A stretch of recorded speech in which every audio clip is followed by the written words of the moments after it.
Jonah, somos todos oídos de lo que hoy Dios nos quiere decir a través de ti.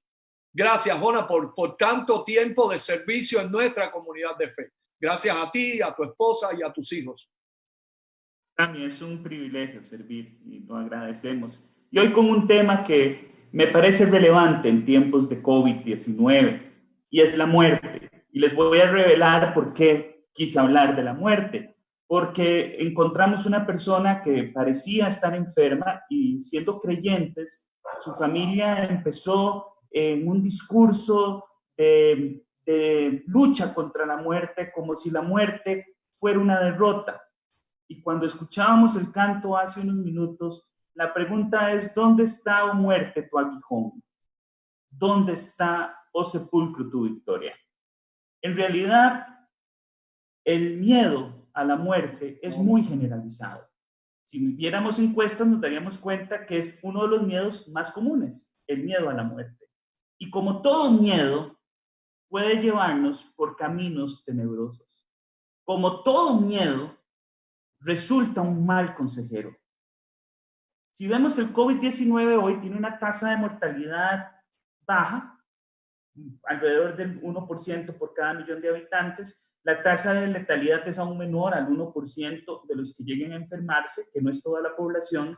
Claro, son porcentajes a hoy y podrían aumentar, y por eso es importante que todos seamos responsables en quedarnos en casa y en cumplir todas las instrucciones que nos da el Ministerio de Salud.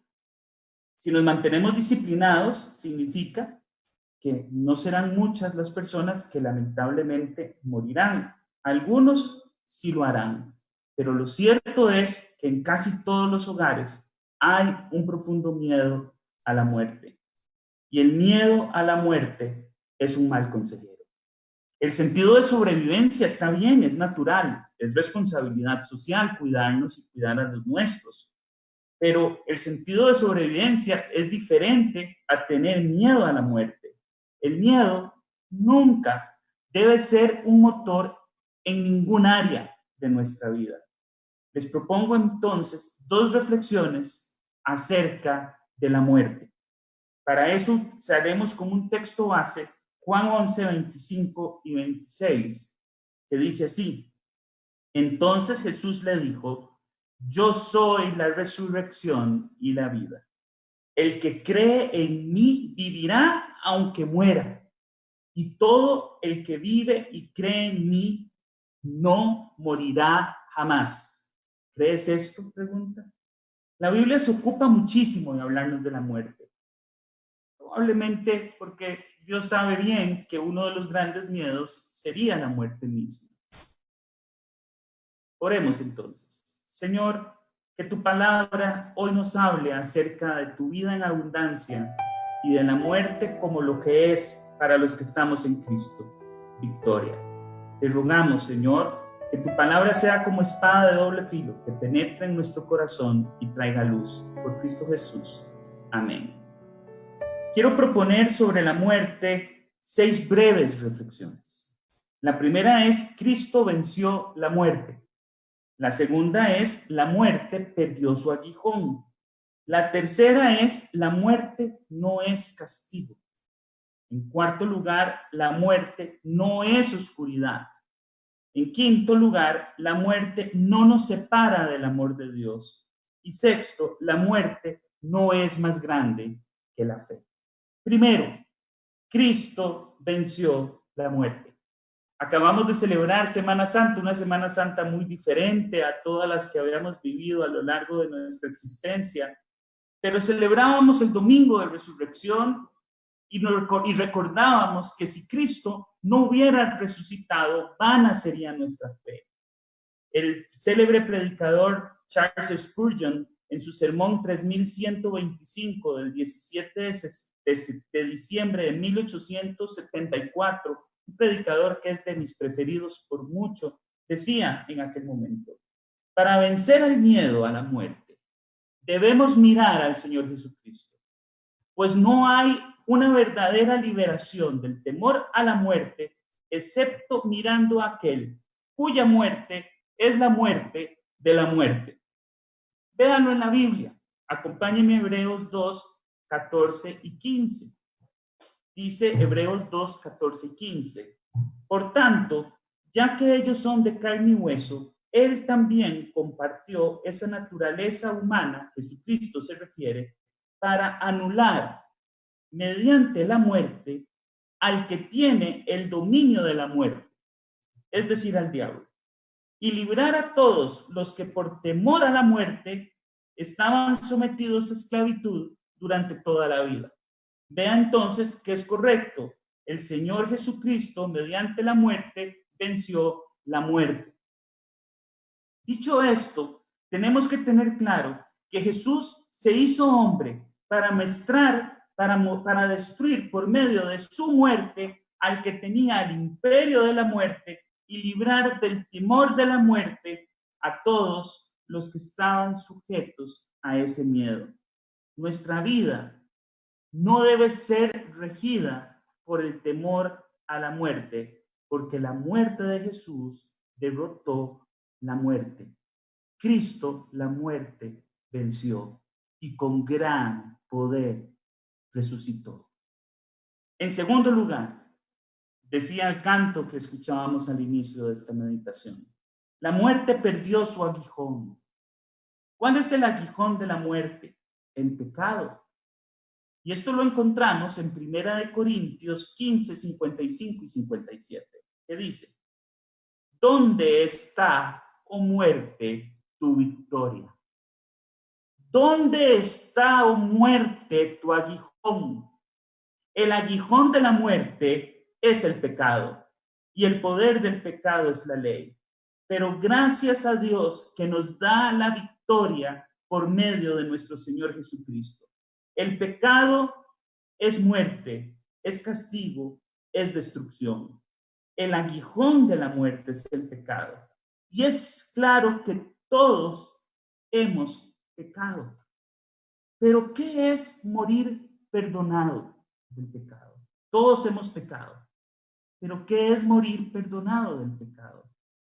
Realmente no es morir. Cuando nosotros morimos perdonados, no hay condenación alguna para nosotros. Lo que viene es cercanía a otro nivel con nuestro Padre Celestial. Lo difícil es morir, la muerte, con el pecado no perdonado. Porque cuando tenemos pecado no perdonado, ahí sí que da miedo reclinar la cabeza sobre la almohada. Pero ese no es nuestro caso. Porque todos los que hemos creído en el Señor Jesucristo y le confesamos como su Señor y Salvador, por más que hemos pecado, nuestro pecado no es un pecado que nos condenó a la muerte, es un pecado perdonado. Las palabras de Jesucristo entonces se aplican a nosotros en Juan 10, 28. Yo les doy vida eterna, nunca perecerán, ni nadie podrá arrebatármelos de las manos. Nosotros descansamos plenamente sobre el sacrificio que Dios ofreció en la cruz, cuando hizo una expiación completa por todos los que creen en Él. Nosotros entendemos que el Señor nos ha lavado con su sangre y nos ha perdonado nuestros pecados. Creemos que al lavar nuestros pecados y perdonarnos, nos ha hecho reyes y sacerdotes para Dios. Por lo tanto, el pecado que tú y yo hemos cometido ya no nos condena a la destrucción. La muerte perdió su aguijón. En tercer lugar, la muerte no es castigo. Cristo nos ha librado del temor a la muerte, cambiando el carácter propio de la muerte. Veámoslo en Romanos 14:8. Dice Pablo, si vivimos para el Señor vivimos, y si morimos para el Señor vivimos. Así pues, sea que vivamos o que muramos, somos del Señor. La muerte ya no es un castigo para el creyente, que fue lo que me motivó a generar esta meditación y esta enseñanza a través de la palabra del Señor. Es incorrecto que el castigo se vea como muerte o como derrota, porque en realidad la muerte en el que está perdonado, en el que está en Cristo, es un desplazamiento desde este estado de tiempo a otro estado de tiempo. Dice Spurgeon, es romper la cáscara que nos aprisiona, es abrir la cadena que detiene al águila en la roca. La muerte nos suelta, pero para poder remontarnos por los aires a esa tierra de luz y de amor donde está nuestro Señor. La muerte para el creyente no es su ejecución, es su liberación. La muerte para el creyente no es otra cosa más que la admisión a la gloria plena de Dios. Por eso, Filipenses 1:20 dice, porque para mí el vivir es Cristo y el morir es ganancia. El morir es ganancia. Y el Salmo 116:15 que dice, mucho valor tiene a los ojos del Señor la muerte de sus fieles. La muerte no es castigo. En cuarto lugar, la muerte no es oscuridad. Es un lugar de luz. Es un lugar de gloria. Veamos lo que dice la Escritura en Juan 17, 24 y 26. Dice, Padre, quiero que los que me has dado estén conmigo donde yo estoy, que vean mi gloria, la que me has dado porque me has amado desde la creación del mundo. Es decir, cuando vamos a estar con el Señor, lo que vemos es su gloria, no la oscuridad. No nos entristecemos como los que están sin esperanza en relación a los que han dormido en Jesús. Sabemos que los que han dormido, los que han muerto en Jesús, en realidad están presentes en el Señor, ausentes de cuerpo y presentes en Cristo. Esa es la revelación divina concerniente a los que están en Cristo Jesús por una fe viva. Y esto tiene que traer consuelo y esperanza, porque nuestras almas no morirán jamás, sino lo que haremos al partir de esta tierra es ver la gloria de Dios. ¿Dónde está, oh muerte, tu aguijón? ¿Dónde está aquello entonces que me amenaza y que me quita el sueño? No le tengo miedo, porque la muerte no es oscuridad. En presencia, estar de Cristo. Decía uno de mis himnos preferidos, ustedes saben bien que soy un hombre de himnos porque me crié en la iglesia bautista y tradicional. En presencia, estar de Cristo. Preguntaba el himno, ver tu rostro, ¿qué será? Cuando al fin, en plena gloria, mi alma le contemplará. Y la iglesia cantaba en los funerales y la gente que no cree en el Señor no entendía por qué cantábamos con tanta euforia. Cara a cara espero verle, más allá del cielo azul. Cara a cara espero verle a mi Jesús.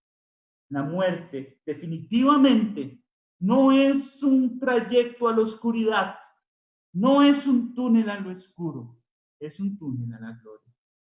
En quinto lugar, la muerte no nos separa del amor de Jesús.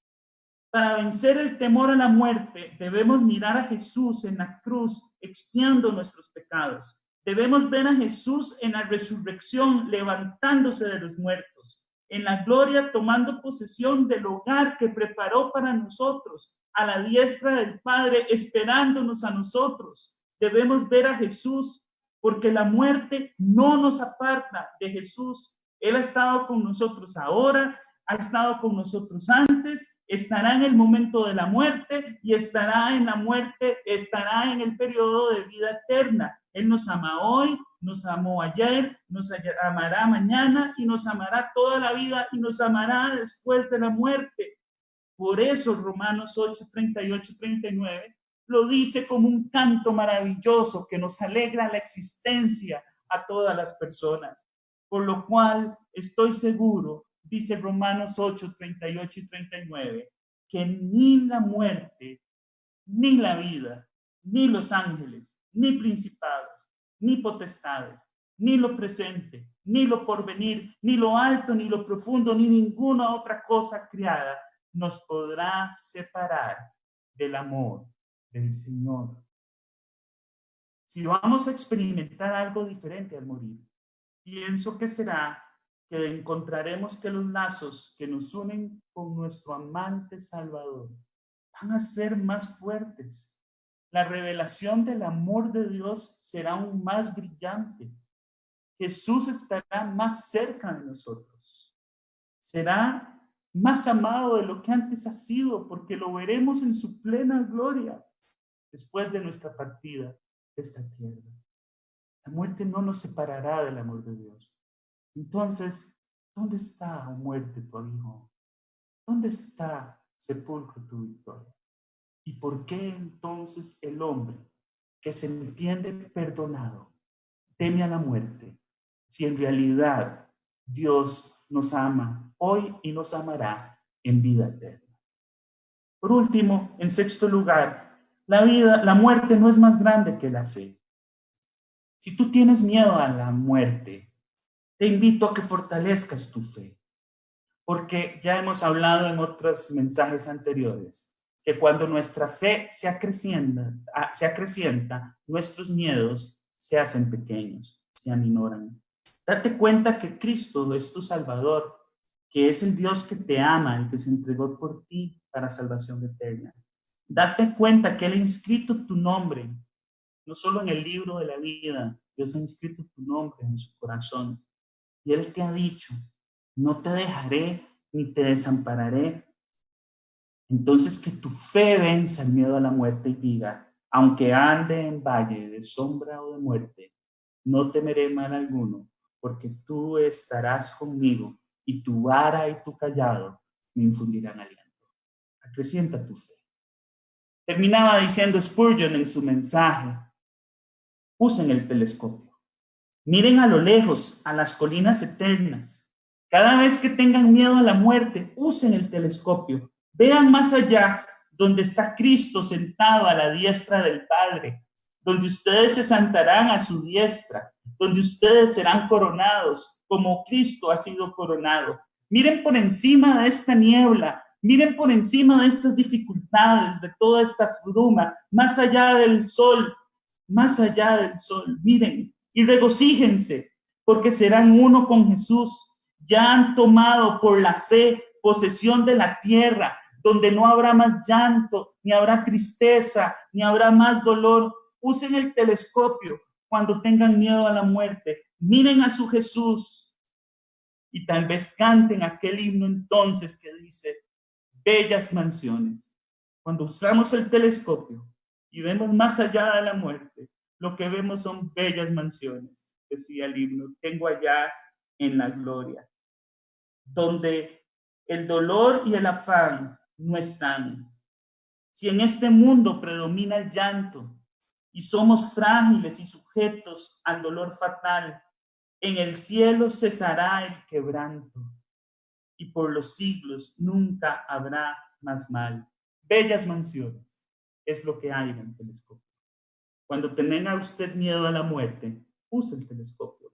Vea el lugar que Dios tiene preparado para usted y alégrese y llénese de gozo por ir a estar con el que le ama, con el que le ha amado y con el que le amará. Por eso no hay sombras en el valle de la muerte. Mi abuelo murió muy joven, siendo un pastor bautista y teniendo 5 bebés, 5 niños pequeños, dejó viuda a su esposa.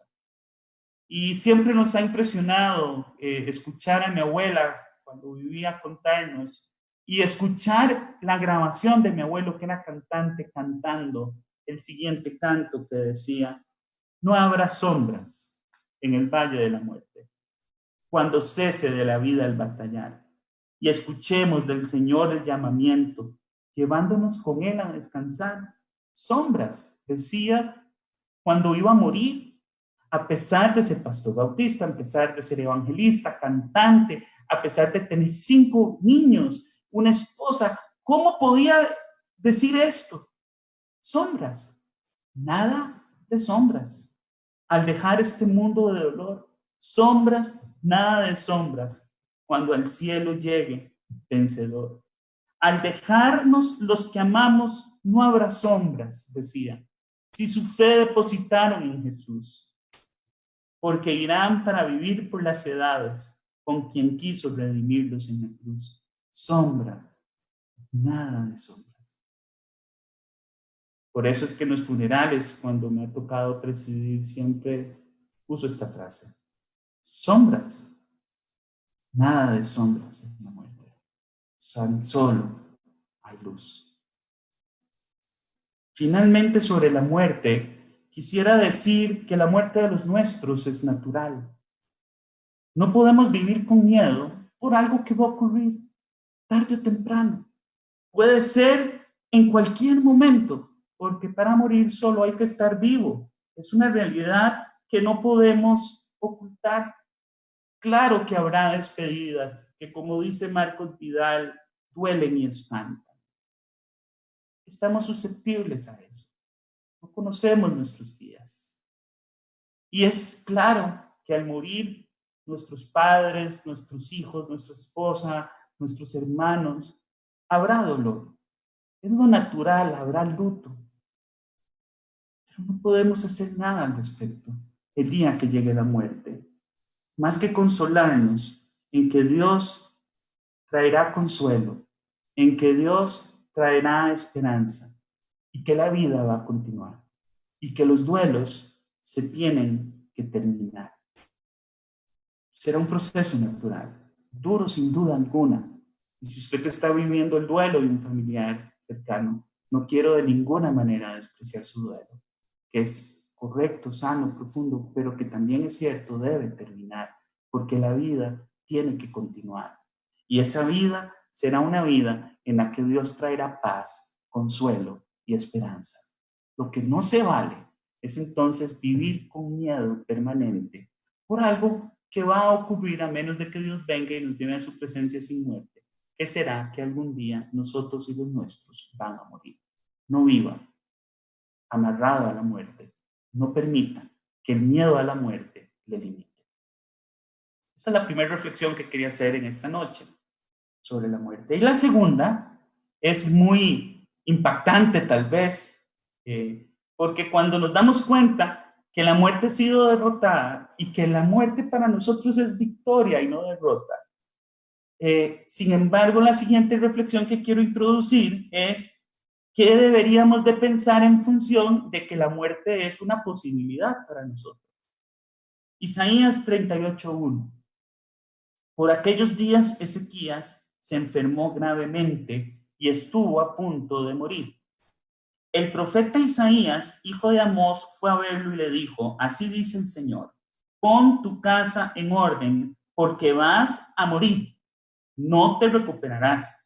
Oiga usted, el rey Ezequías tuvo una oportunidad que nosotros difícilmente vamos a tener, y es que nos digan: ya te va a llegar la hora de la muerte, prepárate para la muerte, prepara tu casa. ¿Cómo preparar nuestra casa? Volvemos a decir, Ezequías tuvo ese chance de que se le avisara. Usted y yo no sabemos. Yo deseo que usted tenga larga vida. Le pido a Dios que me conceda larga vida. Pero siempre deberíamos de preparar nuestra casa porque debemos de estar listos para algo que no sabemos cuándo será. 3 recomendaciones para tener la casa en orden. La primera es tener la casa en orden en cuanto a las finanzas. Lo segundo es tener la casa en orden, no debiendo perdón a nadie. Y la tercera es tener la casa en orden, no dejando cuentas de amor pendientes. Empecemos por las finanzas. Lucas 12:13. Es un texto muy interesante. Se acerca un hermano y le dice: maestro, dile a mi hermano que comparta la herencia conmigo. Versículo 15. Tengan cuidado, advirtió a la gente el maestro.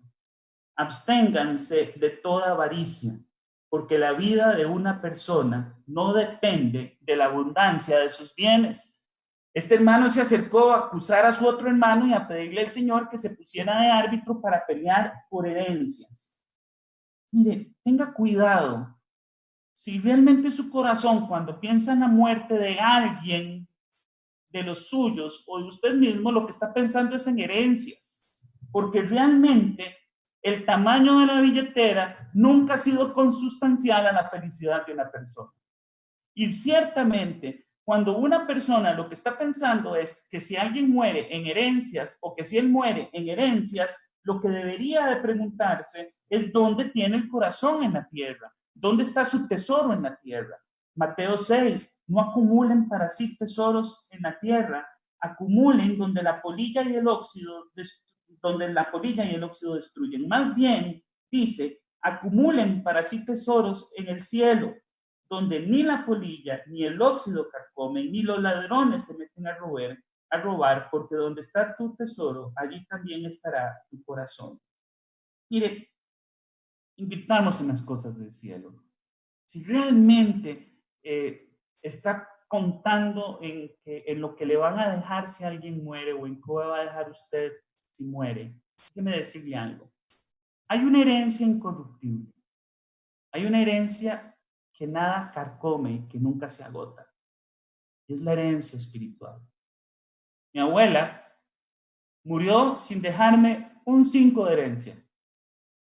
Pero la herencia que dejó mi abuela todos los días toma vida. Y fue la de una mujer que vivió orando, alabando y meditando en un Dios que fue su íntimo amigo. Caminar con ella me enseñó que Dios era real. Y me permitió caminar al lado de mi abuela a ver cómo Dios es amante de los que le aman. Marcó mi vida, marcó la vida de generaciones. La herencia incorruptible es esa. No se confunda con los tesoros en la tierra. Ahora bien, déjeme, como abogado que soy, decir 2 cosas sobre esto. Está bien dejar un testamento para dejar en la medida de lo posible en orden la casa, para que no haya mayores dificultades entre los nuestros. Eso es correcto. No tiene nada de malo y más bien es correcto que los cristianos que no le tenemos miedo a la muerte, pero sabemos que tarde o temprano algún día vamos a morir, dejemos nuestro testamento para ordenar nuestra casa en caso de muerte. Eso no tiene ningún problema, pero nunca se confunda. Siempre la herencia incorruptible, que es el temor y el amor al Señor que vean los suyos. Y por último, es correcto poner en orden nuestra casa con las finanzas, ordenando nuestras finanzas en función de que cuando nos vayamos hay personas que pueden seguir dependiendo de nosotros. Así que las personas que quieren pólizas de vida, las personas que tratan de que sus créditos de casa o sus créditos de vehículo tengan una póliza de vida para que en caso de muerte se paguen. Todo eso es responsable. Pero también quiero decirle algo. No se angustie más de la cuenta, porque hay una verdad sobre lo que no podemos controlar. Y es que aunque padre y madre faltaran, con todo Dios recoge a los nuestros. Y es el Salmo 27:10. Así que tampoco pierdan el sueño, porque ciertamente cuando nosotros partamos de la tierra, la abundancia y la misericordia y la generosidad del Señor estará con los nuestros. Pero poner la casa en orden no solo sobre las finanzas, es no deber perdón a nadie. Mateo 6:14 dice, porque si perdonan a otros sus ofensas, también nos perdonará a ustedes su Padre Celestial. Proverbios 17:9, el que perdona la ofensa cultiva el amor, el que insiste en ofensa divide a los amigos. Muchos al partir de esta tierra dividen a sus amigos. Muchos al partir de esta tierra dividen sus familias. Muchos viven dividiendo sus familias y dividiendo a sus amigos, porque no han entendido que así como Dios nos perdonó, nosotros debemos perdonar. Pero ese perdón no es mañana, ese perdón es hoy, porque tener en orden la casa es no deber perdón a nadie, para que si tenemos que partir, no hayamos dejado de perdonar a alguien o no hayamos dejado de pedir perdón a alguien. El mandato al perdón es absoluto. Es tiempo de perdonar. Por eso, poner en casa, la casa en orden, hoy para ti significa Tú sabes que tienes que perdonar. Perdona ya. Tú sabes que tienes que pedir perdón. Pídelo ya. No sabes cuántos serán los días de tu vida, pero no te permitas irte de este mundo sin haber dado lo que de Dios recibiste, perdón. Y que no te vayas de esta tierra dejando raíces de amargura en personas a las que debiste de pedir perdón. El perdón es impostergable. El perdón es urgente. Y como bien decía David al inicio de esta reunión en su oración, si el COVID algo va a dejar, es que nos dejen mejores personas. Si algo va a dejar el COVID, es que nos dejen mejores creyentes. Si algo va a dejar el COVID, es que hayas estado consciente de que a tu papá y a tu mamá le tienes que pedir perdón hoy. O los tienes que perdonar hoy. Porque no sabes si estará mañana. En tercer lugar, dejar la casa en orden o tener la casa en orden es no dejar cuentas de amor pendientes. Déjeme trabajar este último reflexión de no dejar cuentas de amor pendientes con un texto que es uno de mis textos preferidos en la Biblia, que es Hebreos 12:14. Dice: busquen la paz con todos y la santidad, sin la cual nadie verá al Señor. Asegúrense de que nadie deje de alcanzar la gracia de Dios y de que ninguna raíz de amargura brote y cause dificultades y corrompa a muchos. De este texto extraigo 3 verdades. En primer lugar, poner la casa en orden es tener la paz con todos. El estado de guerra debe terminar. Si algo bueno puede dejar el COVID, es una reflexión en nosotros de que es tiempo de amar, es tiempo de abrazar cibernéticamente o con distanciamiento social, tiempo de perdonar, tiempo de redimir. No es tiempo de seguir juzgando, no es tiempo de seguir condenando a los demás, no es tiempo de seguir sembrándonos en el enojo o en el requerimiento de lo que hizo o de lo que no hizo aquella persona a la que amábamos. No sabemos cuánto es nuestros días en la tierra, pero tener la casa en orden es tener paz con todos, con los cercanos y con los lejanos. Acaba el estado de guerra. En segundo lugar, no dejar cuentas de amor pendientes implica asegurarse de que nadie deje de alcanzar la gracia de Dios. La gracia de Dios es para todos. La gracia de Dios hizo que el padre del hijo pródigo corriera a él y le preparara un banquete y le hiciera una fiesta cuando el hijo pródigo no merecía nada. Pero no bastó la gracia en invitar a su hijo a quedarse en casa, sino que le ofreció una cena. Porque la gracia anima, la gracia celebra, la gracia regala una flor, regala un beso. La gracia es dar lo que no merece una persona.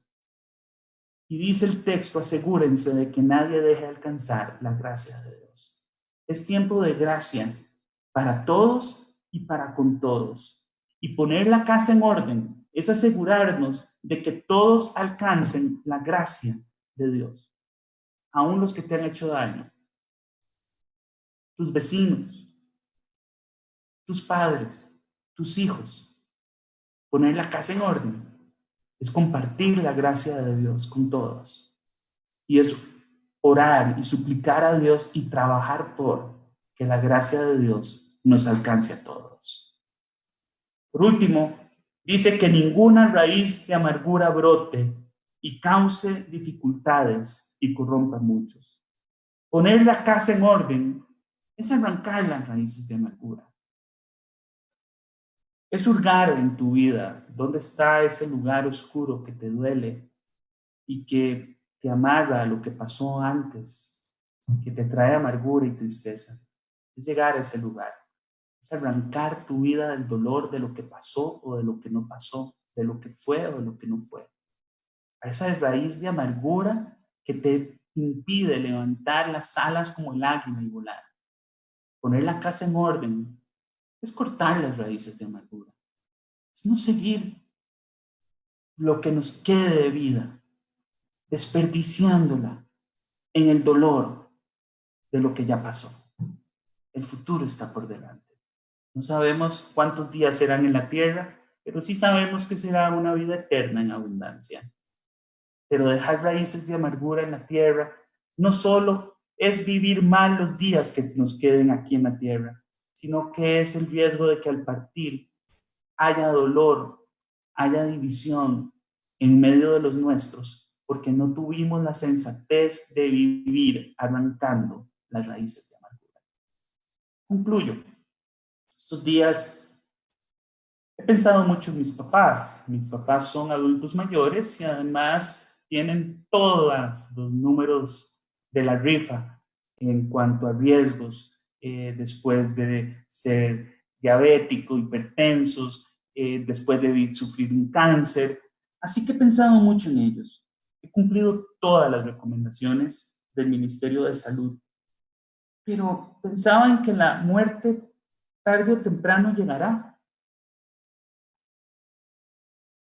Y me empecé a entender que tenía demasiado miedo a la muerte de mis papás. Mis papás, cuando mueran, lo que van a hacer es dar un paso a la vida eterna.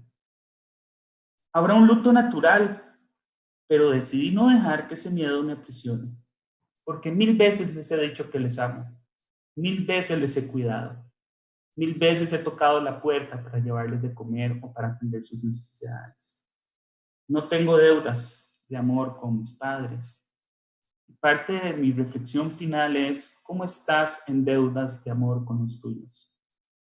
¿Cómo estás en esas deudas de gracia con los tuyos? No dejes que pase más tiempo. No somos como el rey Ezequías. No sabemos si será mañana o será en 50 años. Es un misterio que solo el Señor conoce. Pero poner la casa en orden es estar listo para que si parten los nuestros o partimos nosotros, hayamos hecho todo lo que teníamos que hacer en vida, en esta tierra. Lo que tengamos que hacer, hagámoslo ya, con un sano sentido de sobrevivencia. Insisto, con un sano sentido de sobrevivencia. Eso es correcto, que es no desear la muerte.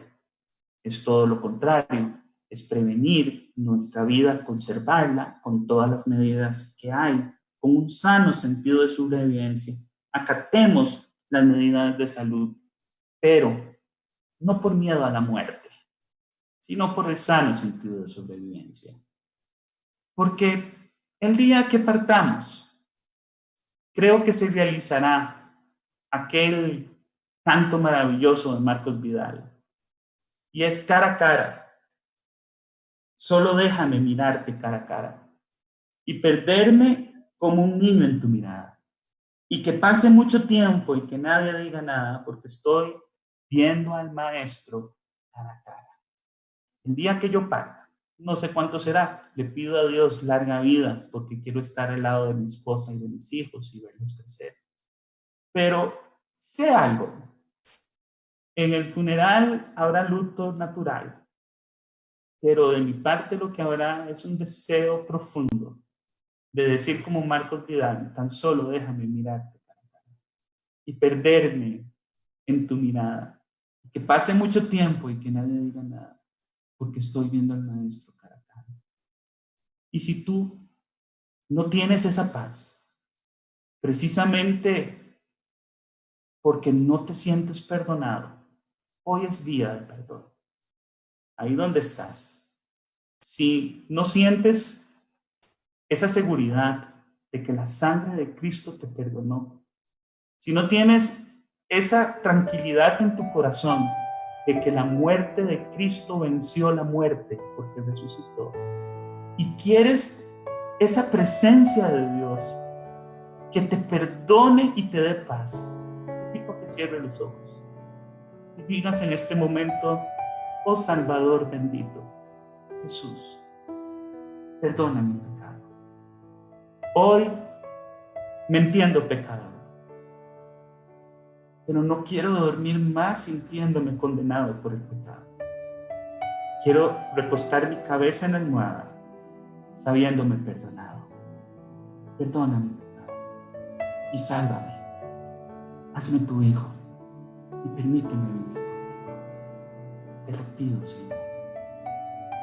Y si usted lo que siente es miedo a la muerte porque tiene deudas de amor, de perdón, ore conmigo en este momento. Señor, dame la fuerza para hacer lo que tengo que hacer y hacerlo rápido y poner la casa en orden. Que este tiempo de COVID, la herencia que deje es que me recordó que el perdón y la gracia son hoy que se necesitan. Que este sea un tiempo de perdón, de paz y de gracia. Y finalmente oramos por aquellos que no te conocen. Señor, por aquellos sean nuestros familiares cercanos, nuestros amigos íntimos, nuestros vecinos que no te conocen. Señor, que en tiempo de COVID tu salvación corra como un río. Que en este tiempo de necesidad y de temor a la muerte, una vez más tu muerte venza el miedo a la muerte.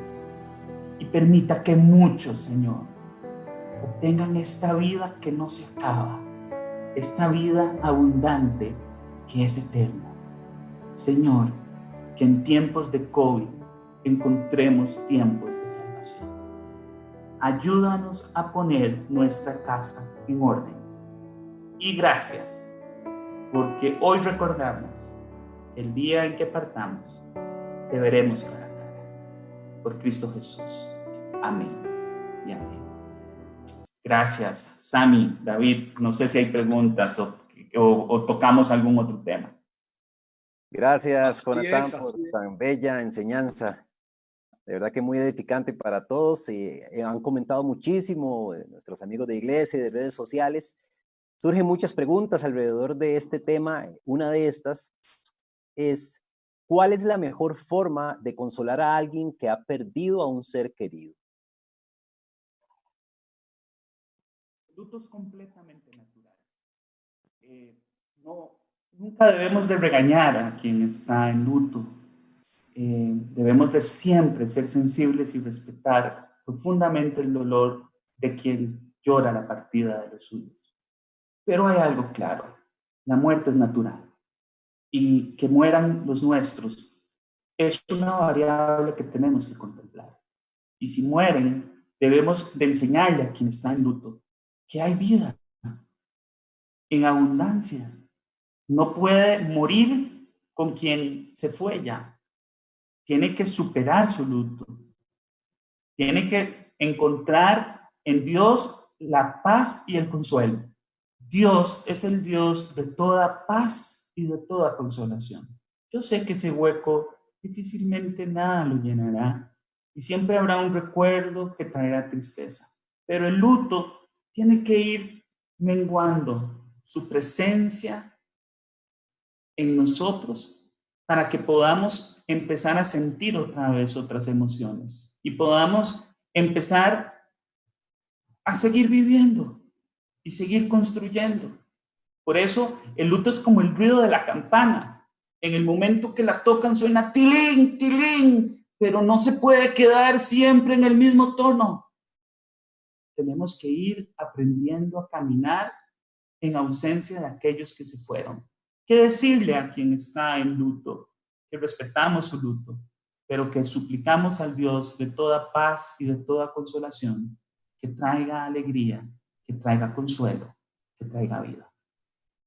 Antes de la otra pregunta, vamos a interactuar un poquito acá con los saludos. Tenemos a Martín Moya, Jona, que te saluda desde Cartago. Ah, Martincito.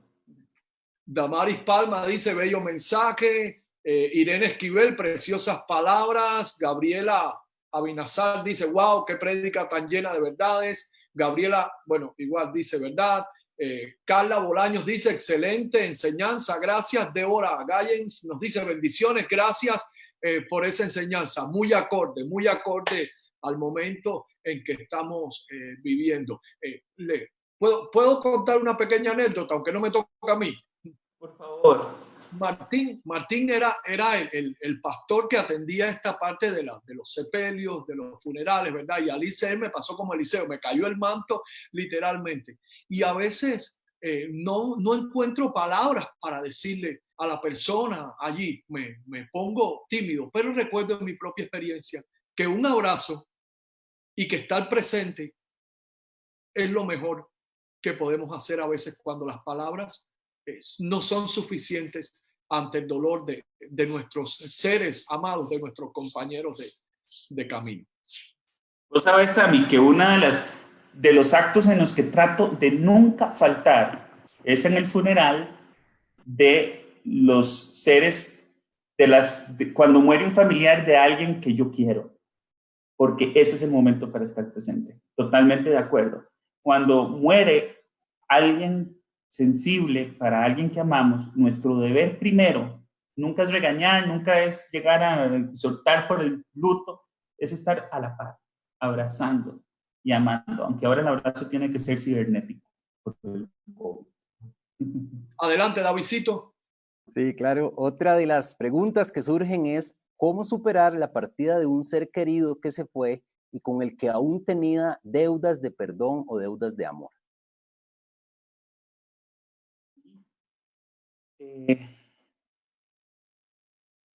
Es duro.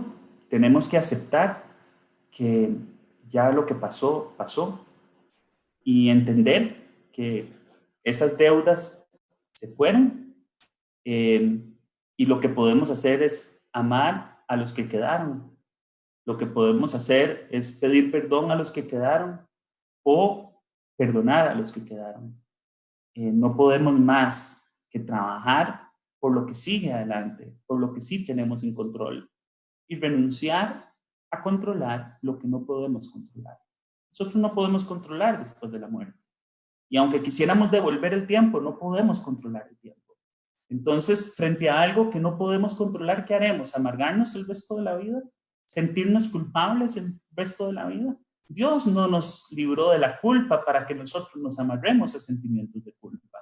Dios no nos libró de la culpa para que nosotros nos amarremos con raíces de amargura por aquel a quien no perdonamos o quien no nos perdonó. Ya partió. Y lo que tenemos que hacer es ocuparnos de lo que sigue estando dentro de nuestras posibilidades. Así es, así es. Otra de las preguntas que surgen, ¿es normal sentir miedo de morir, aunque sea cristiano? Sí, sí es normal, sí es normal. Es un sentimiento muy común, muy natural el miedo a la muerte. Yo lo que te diría es lo que decía Spurgeon, usa el telescopio cuando tengas miedo a la muerte. Y recuérdate que ¿cómo será el cielo? No sé, dice la Biblia de mar de cristal, ¿será cómo? No sé, pero el telescopio sí me dice algo. Si Dios hizo hermoso los bosques, si Dios hizo hermoso los cielos y la tierra, Dios hizo hermoso las flores, imagínate lo hermoso que debe ser el cielo. No tengas miedo, supéralo rápidamente. Tal vez apréndete ese canto de Marcos Vidal. Cara a cara espero verte. Cara a cara quiero mirarte y perderme en tu mirada. Supéralo trayendo a tu corazón esa convicción de la belleza de la vida eterna, con el telescopio que nos decía Spurgeon. Pero no te preocupes, es un miedo normal, vénselo con fe. Más comentarios acá. Yamilet Meléndez nos dice, estoy completamente de acuerdo. Es el momento que más necesitamos saber que hay personas que nos aman.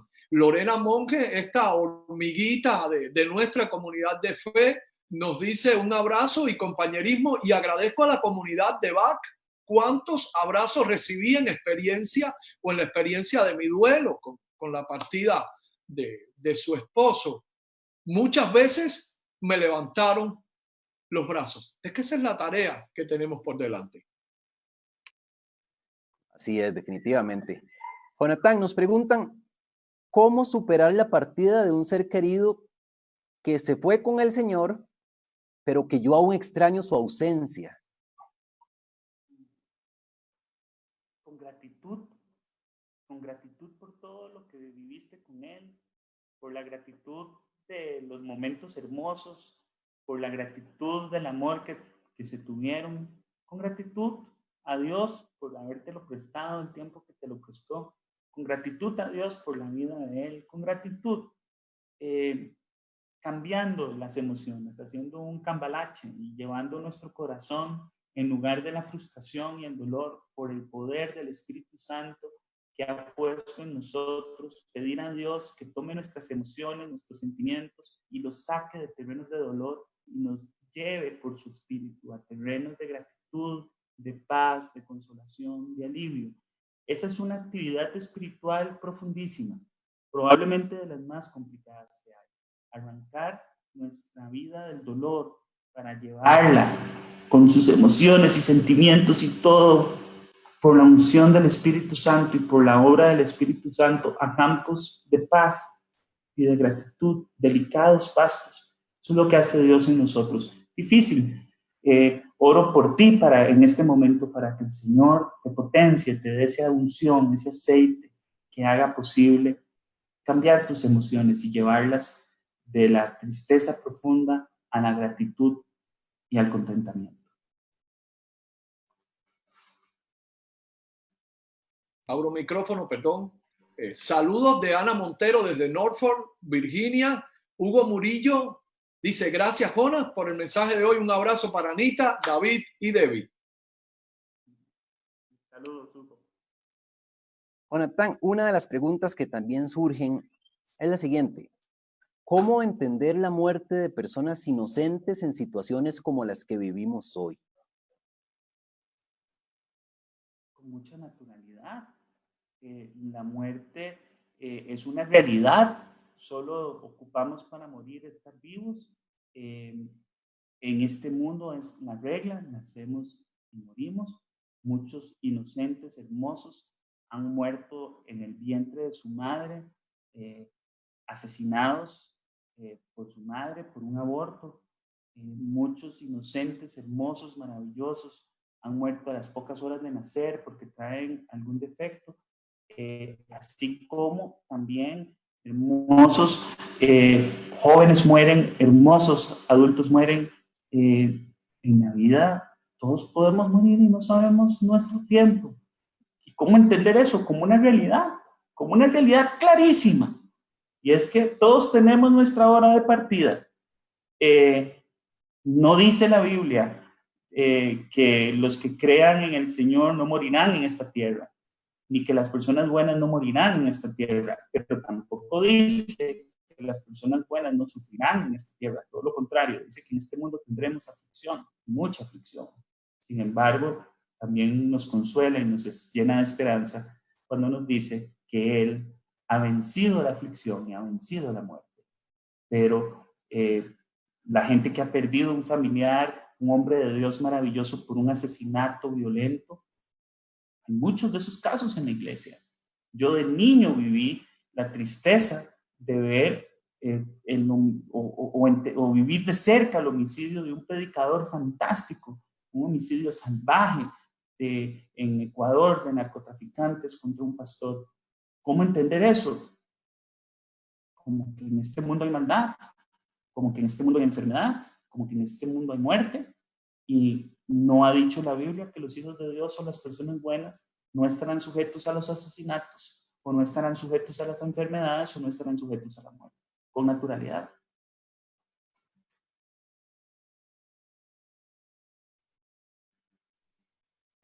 Gabriela dice, bueno, ¿cómo explicarle a quienes cuestionan que un hijo de Dios sufra una muerte? Bueno, ahí estaba, tiene que ver con la respuesta antes. Hugo Murillo dice, ¿cómo hacer cuando tus familiares cercanos no son creyentes y siguen tradiciones que no son cosas que te acercan a la vida eterna o a conocer? Bueno, cuando son nuestros padres, nuestros hermanos, con mucho respeto, con muchísimo respeto, porque los bibliazos o las exhortaciones contra las tradiciones de nuestros papás o de nuestros hermanos o nuestros amigos nunca será una buena estrategia de evangelización. La estrategia correcta es orar orar mucho, orar todos los días por la salvación de los nuestros, porque la oración de los justos puede mucho, porque la oración delante del Señor Él la escucha y Él actúa, y aún en el lecho de muerte, aún en el último minuto, llega la palabra de Dios de salvación. En segundo lugar, te diría el testimonio, el testimonio vivo, la forma de evangelizar a nuestros hijos, la forma de evangelizar a los nuestros, a nuestros padres, no puede ser otra más que el día a día de que ellos vean en nosotros a Jesús reflejado y que puedan entender que nuestro culto, que nuestra vida espiritual es poderosa, es real, es eficiente en cambiarnos, en hacernos mejores personas. Y en tercer lugar te diría, hay muchas personas que andan diciendo quién es salvo y quién no es salvo. Eso solo Dios lo sabe. Nosotros no somos los jueces que decidimos quién es salvo y quién no lo es. Lo digo porque muchas veces el bautista podría decir que el adventista no lo es, o el evangélico que el católico, o el católico que el evangélico. Mire, Dios nos ama a todos y Dios trabaja con cada uno y Dios se encarga de recibir el culto de cada quien.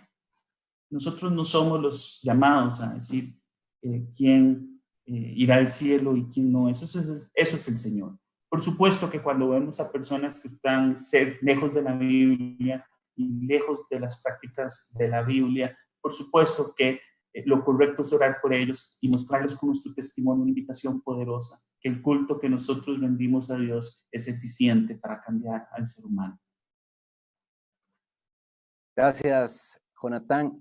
Nos saluda Roxana Barrientos, se indica lindo mensaje, un abrazo. Xiomara Chávez Rojas, gracias por ese mensaje tan lindo, bendiciones. Y otra pregunta que surge es, un agobio, una preocupación profunda sobre la muerte, ¿es señal de que debería de pedir consejería? Todo miedo que esté afincado en el corazón, con raíces, con potencia, tiene que ser atacado. Nosotros no podemos vivir con miedos. Los miedos hay que extirparlos. Nosotros no debemos de vivir con miedo.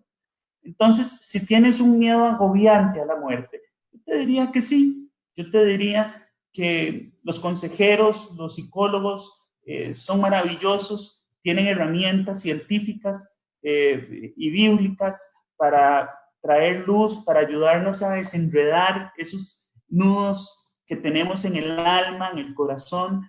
Yo siempre celebro cuando alguien que tiene un nudo de miedo busca un psicólogo o busca un consejero y se ocupa realmente de desenredar ese nudo. Yo te diría que lo hagas. Si tienes ese miedo, busca sin temor consejo.